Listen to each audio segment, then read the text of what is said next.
Well, let's talk about friendships for a minute. Here's how you know if someone's your friend.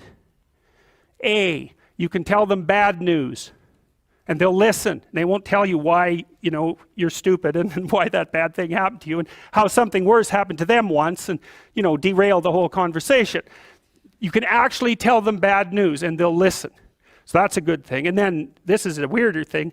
You can tell them good news and they'll help you celebrate. And that's a really good way of deciding who you should have around you. Because if you have someone around you, something good happens to you and you're kind of afraid to even admit it because, God, something good happened to you. It's like, you let that be known and it'll certainly be taken away. So, you come out and you sort of tell someone half-heartedly that something good happened to you and they give you a whack and then talk about, the great thing that happened to them 3 years ago. Or worse, the great thing that happened to someone that they knew 3 years ago. It's like, go away from that person. They're not helpful to you. And they're not helpful to themselves either. And so you want to surround yourself, you got to think about this. You got to surround yourself with people who want the best for the best part of you. You can hang around with weasels and losers that are trying to pull you down to justify the fact that they're spiraling downhill as well. And the upside of that is you don't have to have any responsibility and you can all whine about how wretched life is, so that's pretty attractive. But I would say it's also a bad medium to long-term plan. And so it's acceptable and desirable to try to surround yourself with people who are facilitating your development.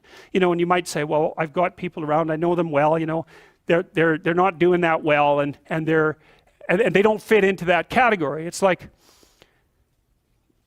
what's your point? What are you going to do with them exactly? If they'll listen and cooperate with you and move towards a better future, great.